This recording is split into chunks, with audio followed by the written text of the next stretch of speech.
Hello everyone, this is अभिषेक। सबसे पहले तो आप लोगों को थैंक यू, और थैंक यू इसलिए कि मैंने एक नया वेब सीरीज स्टार्ट किया था जो कि एक एक्सपेरिमेंटल वर्क था मेरे लिए। और मेरा फर्स्ट एक्सपीरियंस था कि एक साथ कई सारे एपिसोड को बनाना और एक साथ पोस्ट कर देना, तो जो कि बहुत ही सक्सेसफुल रहा। और जैसा कि मैंने आप लोगों को बताया था कि पहला अगर सीरीज सक्सेसफुल रहेगा तो फिर मैं दूसरा ही एपिसोड बनाऊंगा मैं। तो जो दूसरा एपिसोड बनाना है वो है ऑयल पेस्टल के बारे में। और ऑयल पेस्टल जो है वो सबसे ज़्यादा यूज़ होता है बच्चों के बीच में भी, और इंटरमीडिएट और जितने भी प्रोफेशनल है वो भी यूज़ करते हैं। और हर एक आर्ट का एक एक्सट्रीम लेवल होता है, तो हम हर एक आर्ट में अपना एक एक्सट्रीम लेवल पा सकते हैं, उसका आउटपुट पा सकते हैं। तो आउटपुट के लिए कौन कौन से ऐसे सप्लाईज चाहिए, कौन कौन सी चीज़ें चाहिए। तो जब भी मैंने भी जब स्टार्ट किया था, बिगनर था, तो मुझे बहुत सारी चीज़ें नहीं पता थी कि ऑयल पेस्टल होता क्या है, पेस्टल क्या होता है, ड्राई पेस्टल क्या होता है, और इसमें कौन कौन से ऐसे टूल्स हैं, टेक्निक्स हैं। तो उसके लिए जब भी मैंने उस पर प्रैक्टिकल किया, जब उस पर कुछ एक्सपेरिमेंट किए, तो कुछ कुछ चीज़ें मुझे ऐसी पता चली जिससे कि हम बहुत इसको ईजी बना सकते हैं, हेल्पफुल बना सकते हैं। बहुत सारा आउटपुट है जो महंगे महंगे इक्विपमेंट से नहीं, घर की चीज़ें हैं, उससे हम सारा आउटपुट पा सकते हैं। और ये सब चीज़ें एक्सेस है हमारे घर के आसपास की चीज़ों में। तो ये सारी जो प्रैक्टिकल और जो मैंने एक्सपीरियंस की वो सारी चीज़ें मैं आपके साथ शेयर करूँगा। और आपको जैसे मैंने बताया कि आपको अगर आप बिगनर हो या फिर आप बच्चे हो, तो फिर आप बहुत सारा जो एक्सपेंसेस करने की ज़रूरत नहीं है, और घर की चीज़ें से ही आप बना सकते हो। तो कुछ कुछ ऐसी बेसिक चीज़ें मैं आपको बताऊंगा जो आपके पास होनी चाहिए। तो ये सारी चीज़ें अगर आपके पास होती है तो बहुत अच्छे से आप इसका आउटपुट पा सकते हो। इसके लिए मैं कुछ बेसिक पॉइंट्स आपको बताऊंगा मैं कि कौन कौन सी ऐसी चीज़ें होती हैं जो आपके पास होनी चाहिए। और जैसे कि सबसे बेसिक चीज़ होती है वो कि आपका कौन सा ऑयल पेस्टल है। जब आप ऑयल पेस्टल यूज़ करते हैं तो उसके लिए बहुत सारी चीज़ें होती हैं जो आपको जाननी होती हैं, जैसे कि सप्लायर्स है। तो सप्लायर्स में कौन कौन से ऐसे मटेरियल हैं, जैसे कि oil pastel, obviously oil pastel की ज़रूरत पड़ती है। तो ऑयल पेस्टल कौन सा होना चाहिए आपका।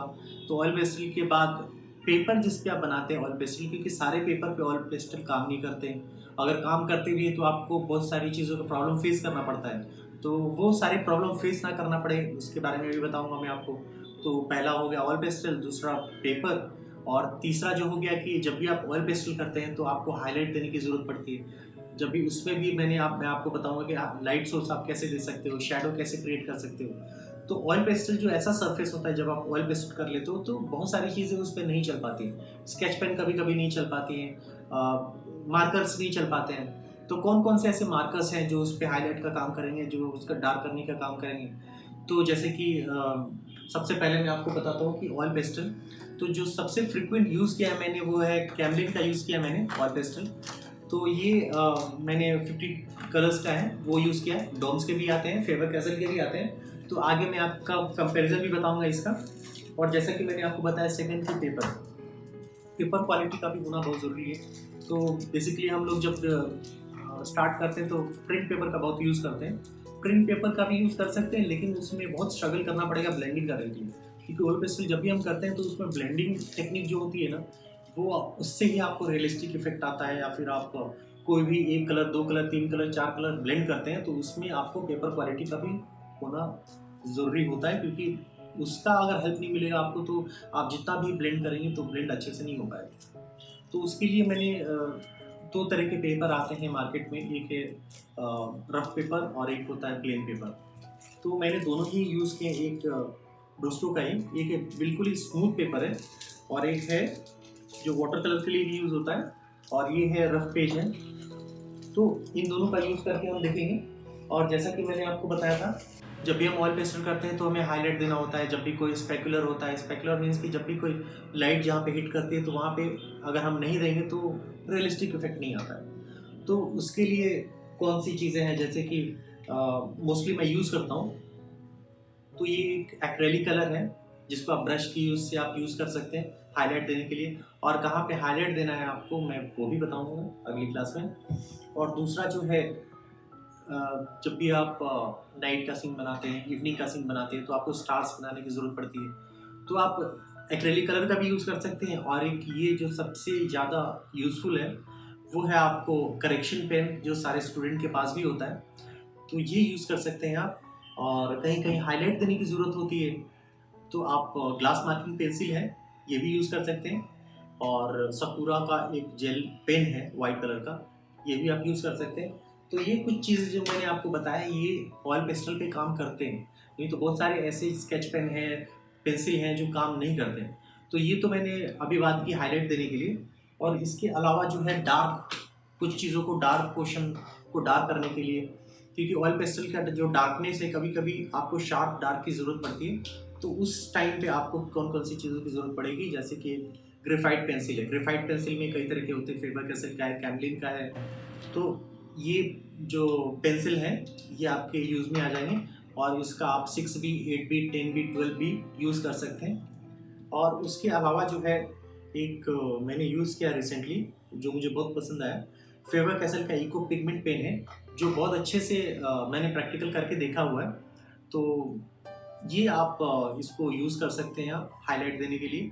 हाईलाइट मीन्स कि जो भी आप एजेस होते हैं आपको शार्प डार्क की ज़रूरत पड़ती है तो आप इसका यूज़ कर सकते हैं। ऑयल पेस्टल के ऊपर ये बहुत अच्छे से चलता है। तो ये थोड़ा महंगा है, मीन्स कि ये 100 प्लस आएगा। और एक जो है ये आपको 10 रुपीज़ में आएगा, वो है लिंक का जेल पेन। लेकिन इसके साथ प्रॉब्लम ये है कि ये स्मर्ज होता है जब भी आप ब्लेंड करते हैं, और अगर आपने इसको भी टच कर दिया वहाँ पे तो ये स्मज हो जाता है। लेकिन इस क्वालिटी जो फेबर कैसल का है ये स्मज नहीं होता है, तो मैं रेकमेंड करूँगा कि आप इसको यूज़ करें। और उसके अलावा बहुत ज़्यादा अगर कोई सरफेस होता है जहाँ पे आपको डार्क करना है ऑयल पेस्टल के ऊपर, तो आप ये जो कैमलिन का परमानेंट मार्कर है इसको यूज़ कर सकते हैं। ये बहुत ही यूज़फुल है। इसमें आपका ये जो थिक आता है और एक पतला भी आता है, वो उसको भी आप यूज़ कर सकते हैं। तो ये हो गया डार्क करने के लिए। और एक पार्ट जो है वो बहुत ही यूज़फुल है जिसको हम सबसे ज़्यादा यूज़ करते हैं, वो है ब्लेंडिंग ऑयल पेस्टल में। तो ब्लेंड करने के लिए जो सबसे ज़्यादा यूनिवर्सल सबसे ज़्यादा यूज़ आता है वो है टिश्यू पेपर। टिश्यू पेपर जो कि हर घर में पाया जाता है, इसको आप यूज़ कर सकते हैं। और इसके भी कुछ टेक्निक्स होते हैं कि कैसे आप फोल्ड करके इसको यूज़ कर सकते हैं, तो इसके बारे में बताऊँगा नेक्स्ट क्लास में। और इसके अलावा जो क्लोज जो जैसे कि आप मैंने आपको टिश्यू पेपर बताया, टिश्यू पेपर तो हार्ड सरफेस बड़े सरफेस के लिए आप यूज़ कर सकते हैं। और क्लोज सरफेस के लिए जो बिल्कुल ही डिटेल आपको चाहिए तो आप ये ईयरबड्स जो कॉटन बड्स हैं इसका यूज़ कर सकते हैं, जो कि ये भी बहुत ही यूज़फुल है, ये तो होना ही चाहिए। और इसके अलावा जो अगर आपको और क्लोज चाहिए आपको आउटपुट, तो उसके लिए आप पेपर स्टैम्प का भी यूज़ कर सकते हैं। तो आप अगर थोड़ा महंगा महंगा मीन्स कि ये थोड़ा अफोर्ड कर सकते हैं, तो ये भी आपको 200 के करीब में सेट आ जाता है 6 से 7 का, तो इसका भी यूज़ कर सकते हैं। बाकी कॉटन बड्स तो आप जानते हैं एक डब्बा 50 रुपीज़ में भी आ जाएगा। इसके अलावा मैंने कुछ एक्सपेरिमेंट किए थे कि बच्चे जब स्मर्ज करते हैं, ब्लेंडिंग करते हैं, तो टिश्यू पेपर से उनके जो हैंड है या फिंगर से जब करते हैं तो बहुत ज़्यादा स्ट्रगल करना पड़ता है उनको, तो वैसा आउटपुट नहीं आ पाता है क्योंकि वो एक फिंगर से यूज़ करते हैं। तो मैंने इसका यूज़ किया है, जो ब्रश है, टूथब्रश जो वेस्ट है, तो इसको आप यूज़ कर सकते हैं क्योंकि इसके यूज़ करने के लिए आपको पूरे हैंड की ज़रूरत पड़ती है। तो बच्चे बहुत अच्छे से इसको होल्ड करके और अच्छे से ब्लेंड कर पाते हैं, इसको मिक्स कर पाते हैं। तो ये भी एक यूज़फुल टूल है ब्लेंडिंग करने के लिए। तो ये कुछ मैंने बेसिक चीज़ें हैं जो आपके पास होनी चाहिए। इसके अलावा जो बहुत ही और भी यूज़फुल है वो है आप देख रहे हो कि सेलो टेप है और एक पेपर टेप है। पेपर टेप में ये थोड़ा प्रोफेशनल हो गया कि आप जब भी आप कोई आर्ट वर्क बनाते हैं तो आपको एक परफेक्ट एक फ्रेम की ज़रूरत पड़ती है। और फ्रेमिंग के लिए या तो आप स्केल यूज़ करें, पेंसिल का यूज़ करें और उतना मार्जिन छोड़ें, मार्जिन छोड़ने के बाद उसके अंदर आप ब्लेंड करें, और ब्लेंड करने के बाद अगर वो उसके आउटर में अगर जाता है तो आप उसको फिर रब करें। तो ये सब इतने ज़्यादा करने की ज़रूरत नहीं है, आप इसका पेपर टेप का यूज़ कर सकते हैं। पेपर टेप है किसी भी जनरल स्टोर या फिर आपको आर्ट स्टोर में आपको ईजिली मिल जाता है। अगर ये नहीं मिल पाता है तो उसके बाद आप ये यूज़ कर सकते हैं जो कि हर घर में होता है, ट्रांसपेरेंट टेप।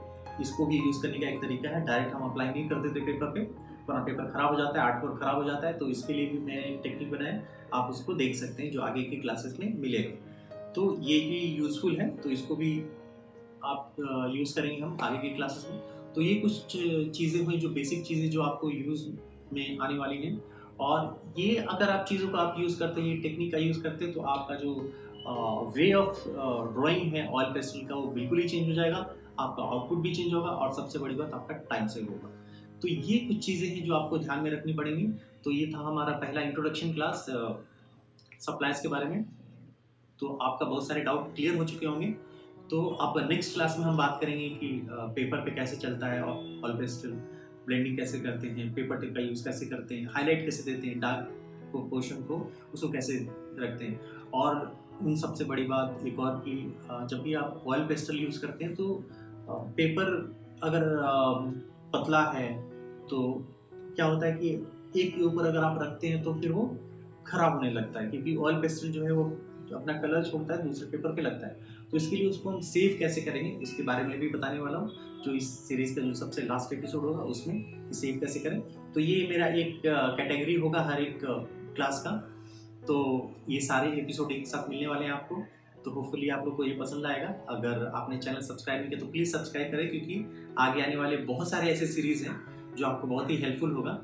और इसके अलावा आप मुझे आप रिक्वेस्ट भी कर सकते हो कि ये सीरीज़ भी आप बना दो, तो फिर मैं ज़रूर उस पर काम करूँगा। और ऐसे बहुत सारे ऐसे रिक्वेस्ट हैं जो पेंडिंग हैं, वन बाय वन मैं उनको सॉल्व कर रहा हूँ। सॉल्व मीन्स कि उनको मैं दे रहा हूँ। तो प्लीज़ बने रहें हमारे साथ। तो मिलते हैं अगले वीडियो में। Thank you.